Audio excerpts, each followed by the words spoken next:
नमस्कार, मैं हूं शिवेंद्र और आप देख रहे हैं 10 CG खबर। आज सुबह तीसरे चरण का मतदान शुरू हुआ और अब से कुछ देर पहले तीसरे चरण का मतदान समाप्त हो चुका है। लगभग 6:03 हुए हैं। अभी अभी मतदान समाप्त हुआ है और गेट बंद कर दिया जा चुका है। अब कोई भी मतदाता अंदर नहीं जा सकता और दोनों ही प्रमुख प्रत्याशियों का भविष्य अब बंद हो गया है EVM मशीन में। हमारे साथ कुछ मतदाता हैं, कुछ कार्यकर्ता हैं, समझेंगे क्या स्थिति बनी है इस चुनाव में और किन मुद्दों को ध्यान में रख के मतदाताओं ने अपना मतदान किया है। जी भाई साहब, क्या थे मुद्दे? विकास, तरक्की, सनातनी और बहुत कुछ। तो ये विकास, ये तरक्की, सनातनी, इसका ध्यान कौन रख रहा था? आम जनता। आम जनता कौन सी पार्टी? आम जनता, हिंदूवादी पार्टी। कौन सी party? Bharatiya Janata party. Bharatiya Janata party. तो भारतीय जनता पार्टी जीत रही है पक्का 400 पार। राजेंद्र साहू जी ने इस बार बहुत मेहनत की है।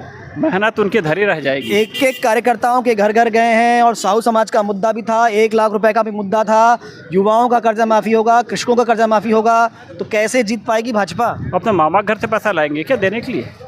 इटली जाएंगे ये तो पूछना पड़ेगा राहुल गांधी से। भाई साहब, क्या शुभ नाम? गोपाल साहू। तो साहू जी तो साहू जी लोग की तरफ में है, साहू जी की तरफ में है। हम लोग देश हित में हैं, राष्ट्र हित में हैं। हम लोग देश हित में वोट कर रहे हैं। हम लोग मेहनत जो कर रहे थे हम लोग देश हित में कर रहे हैं, ना कि 1 लाख और जो पार्टी सनातन को गाली दे, हिंदू विरोधी हो, उसके लिए हम लोग काम नहीं कर रहे थे। वो मुद्दा जो चल रहा था कि साहू सारे साहू के साथ में है, उसका क्या हुआ? मैं तो बताया ना आपको, ये मुद्दा खत्म। मुद्दा नहीं, ये चुनाव राष्ट्र हित, देश हित में था। देश को विकसित भारत कैसे बनाना, इसके लिए चुनाव था, ना कि जाति पे नहीं, जाति का नहीं था। जी भैया, क्या नाम? सुजीत साहब। सुजीत साहब। साहू जी, क्या लग रहा है, क्या होगा? कांग्रेस जीत रही है भैया। कांग्रेस जीत रही है? हाँ। तो कांग्रेस जीत रही है, कौन सा वो मुद्दा जो आपको लग रहा है कि लोगों ने हाथों हाथ लिया और कांग्रेस को जिता रहे हैं? कांग्रेस जो महिलाओं को 1 लाख की घोषणा है साल में मिलेगा, जिसमें महीने में 8,333 रुपये, ये महत्वपूर्ण मुद्दा था। युवाओं की मुद्दा था जो 30 लाख जो सरकारी नौकरी थी केंद्र सरकार की, जो बीजेपी सरकार ने दबा के रखी थी, वो मुद्दा था। दूसरा सबसे बड़ा मुद्दा था भैया, जो उद्योगपतियों को 16 लाख करोड़ कर्जा माफ़ करके रखी है बीजेपी सरकार, और इसके कारण आज हमारे देश में बेरोजगारी बढ़ गई है। आज युवा पूछ रही है और एक ही नेता आज युवाओं को लग रहा है जो देश को रोजगार बढ़ाएगा, वो राहुल गांधी पे भरोसा कर रहे हैं। क्योंकि आप देखे होंगे जो कांग्रेस का जो मैनिफेस्टो था, वो आप देखेंगे तो सिर्फ युवाओं के लिए था। आपको पहला बता, युवाओं के लिए था, महिलाओं के लिए था, किसानों के लिए था, वही बता सबके लिए था। हाँ, युवाओं के लिए था, महिलाओं के लिए, देश निर्माण के लिए था। कभी भी समझ लीजिए, देश का ताल्लुकात होता है कि देश का नागरिक यदि खुश हैं तो देश खुश है। आप देखिए, जब से बीजेपी की सरकार बनी 10 साल में सारी बेरोजगारियां बढ़ गई है। जो मोदी जी ने बोले थे 2 करोड़ रोजगार हर साल 2 करोड़ नौकरी दूंगा, एक भी मुद्दा नहीं दिया। भैया से लेते सब जवाब।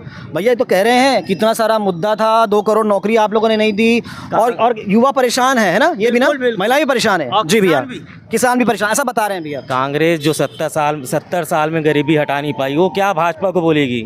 आज बोलते हैं बेरोजगार। आज हर किसी को बोल दो, हर युवाओं के पास मेरे ख्याल से ये एंड्रॉयड मोबाइल है। 20, 25, 50 हज़ार का तो मोबाइल लेके चल रहे हैं, फिर भी लोग बोल रहे हैं कि बेरोजगारी है। 70 साल तक कहाँ थी फिर बेरोजगारी? 70 साल में रोजगार दिलवा नहीं पाए हैं। अभी तो मोदी जी को 10 साल मिला है। भैया सुना आपने? भैया इनकी बात में मुझे बहुत हंसी लगी। भैया कहे हैं, भैया बोल रहे हैं कि 70 साल तक कांग्रेस ने महंगाई नहीं थी क्या? 70 साल में कांग्रेस ने बेरोजगारी समाप्त कैसे नहीं की? भैया इनकी बात पे बहुत हंसी आ रही है मेरे को। ये अपना 15 साल भी गिन लेते हैं, मतलब अटल जी का 6 साल भी गिन लेते हैं ये। उसके बाद 10 साल आप भी तो आए थे। 10 साल में देखेंगे भैया, देश में आपको बहुत सारी योजना आई। सबसे बड़ा योजना मनरेगा, जिसमें कि लोगों को रोजगार मिला। आपको मिड टू मिड जो 10 साल में आई, व्यक्तियों को अनाज का जो लागू किया, वो कांग्रेस ने किया है। एक भी योजना इनका गरीबों के लिए नहीं है। मनरेगा गरीबों के लिए एक भी योजना नहीं है जी आपकी, ऐसा बता रहे हैं भैया? गरीबों के अभी महतारी वंदन फॉर्म आया, जिसमें गरीबों को घर महिलाओं को 1,000 रुपये हर महीना दिया जा रहा है। ये भी तो एक योजना ही है, उससे बहुत कुछ राहत मिल रहा है महिलाओं को। है ना। घर आवास योजना है। भैया महंगाई हो भैया मुझे बहुत हंसी आ रही है। ये चुनाव राज्य का नहीं हो रहा है, महतारी योजना वही राज्य का तो। था। अब आप सुनो, केंद्र सुनो। का केंद्र का योजना नहीं बता पा रहे भाई साहब। सुनो सुनो सुनो एक मिनट भैया, आपने कहा कि चुनाव राज्य का नहीं है, पर भूपेश बघेल जब भी सब सभा में लेते थे ना, तो वो विष्णु देव साय की बात करते थे कि साए साए चावल बंद हो गया, साए साए बिजली का रेट बढ़ गया, साए साए गोबर खरीदी बंद कर दिए, साए साए गोठान बंद कर दिए। तो ये सारे मुद्दे जो पूर्व मुख्यमंत्री उठाते थे तो सारे राज्य के मुद्दे थे ना। भैया राज्य की तो मुद्दा था, लेकिन आपको केंद्र का भी मुद्दा होना चाहिए। देखिए भूपेश बघेल जी किसानों का नेता रहे हैं। आज जो किसानों को 31 रुपये क्विंटल धान मिल रहा है, इसमें वो तो बीजेपी दी है भाई। भैया मैं वही बोल रहा हूँ, आप लोग तो 3,000 देने वाले थे। सर आपको बता दूं 15 साल बीजेपी की सरकार रही, 2003 से 2018 तक।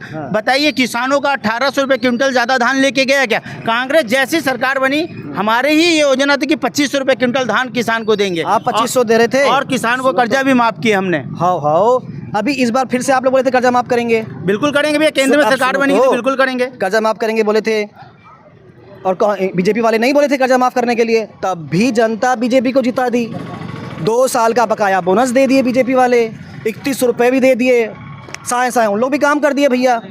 फिर भैया जो हमारा मैनिफेस्टो इस बार केंद्र सरकार का जो किसानों को कर्जा माफ़ी है, वो हमारे लिए बहुत महत्वपूर्ण है। और ये 2014 में माननीय मोदी जी का आप सुने होंगे, हम सरकार में आएंगे तो MSP लाएंगे। कहाँ भी 10 साल से MSP आपका, मतलब पूरा विश्वास है कि आपका घोषणा पत्र चुनाव जिताएगा। बिल्कुल बिल्कुल हमारे को कांग्रेस से सरकार बनाएगा। एक सवाल भाई साहब ये बताइए, पूरे देश में कितनी महिलाएं हैं जो 18 साल के ऊपर की है?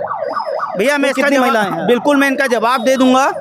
हमारी सरकार ने एकदम अच्छे से सुन लीजिएगा ना जवाब। हमारी सरकार ने बोली है गरीब महिलाओं को साल में 1 लाख रुपया दिया जाएगा, 8,333 रुपया। तो 80 करोड़ गरीब जनता है हमारे देश में, उसमें 60 करोड़ से 50 से 60 करोड़ वोटर हैं, समझ लीजिएगा भैया, है ना। उसमें 30 करोड़ महिलाएं हो गई। तो हमारी सरकार ये बोली है कि एक परिवार में मान लीजिए 2 महिला और 1 बेटा और 5 लोग हैं, तो उसमें मात्र एक परिवार की जो मुखिया महिला रहेगी उसको देंगे मात्र 20 करोड़। अभी जवाब 15 करोड़ और 1 साल में 15 लाख करोड़ देना पड़ेगा। और ये जो हमारे मोदी जी हैं वो तो ऑलरेडी 16 लाख करोड़ 22 व्यापारियों को माफ कर दिए। अच्छा सुनो और एक सेकंड इसका जवाब दे दूं। और वो 22 व्यापारी क्या किए, 16 लाख करोड़ को अपने घर में दबा के रख लिए। जब हर व्यक्ति हर परिवार को 1 लाख रुपया मिलेगा तो वो पैसा बिजनेस में आएगा, व्यापारियों को मिलेगा, उससे देश में व्यापारी बढ़ेगी। ये एक मिनट कहाँ से आएंगे? नहीं 2 मिनट। ये जो कांग्रेस वाले कहते हैं 16 लाख करोड़ रुपए माफ कर दिए, कोई तथ्य है आप लोगों के पास में? बिल्कुल भैया, आप RBI में पता कर लें, गूगल चेक कर लें। नहीं है भैया मेरे, तभी मैं पूछ रहा हूँ। बिल्कुल है भैया। ना तो 16 लाख करोड़ के माफ करने का कोई तथ्य है, ना तो भिलाई स्टील प्लांट को निजी हाथों में देने का कोई तथ्य है, और ना ही ACC को। ये मुद्दे आपके कांग्रेस वाले उठाते रहे ना, तो किसी ने आपको कहा, किसी ने बताया कि भिलाई स्टील प्लांट बिकने वाला है? भैया कोई कागज, कोई तथ्य किसने कहीं आया? नहीं आपको बता दूं, जब HPCL बिका था तो इसका तथ्य था क्या? मैं तेल कंपनी से जुड़ा हूँ, आपको पता है हिंदुस्तान पेट्रोलियम कंपनी बिक चुकी है और ये बीजेपी सरकार ने बेची थी। आपको जानकारी है कि प्राइवेटाइजेशन किसने लागू किया था? प्राइवेटेशन कौन लागू किया था? लेकिन उसमें कुछ बिका नहीं था। अरे महाराज कहाँ लगे हो? मनमोहन सिंह सरकार ने लाई थी, लेकिन उस समय से बिकना शुरू हो चुका है। उस समय से सरकारी, सुनो मेरी बात, 1990 से प्राइवेटाइजेशन लागू हो गया है, उदारीकरण लागू हो गया है, और सरकारी उद्यमों को निजी हाथों में देना शुरू हो चुका है। भैया थोड़ा बढ़ा लो। हाँ जी भैया। तो ये थे चुनाव के बातें में के बाद हमारी चुनावी चर्चा। दोनों ही पार्टियों की अपनी बातें हैं, अपने दावे हैं। परिणाम क्या होगा ये 4 जून को मालूम चलेगा, इंतज़ार तो करना होगा। फिलहाल तीसरे चरण का मतदान समाप्त हो चुका है, 4 चरण और बचे हुए हैं। इंतज़ार करते हैं किसकी बनेगी सरकार। बने रहें द CG खबर के साथ। धन्यवाद।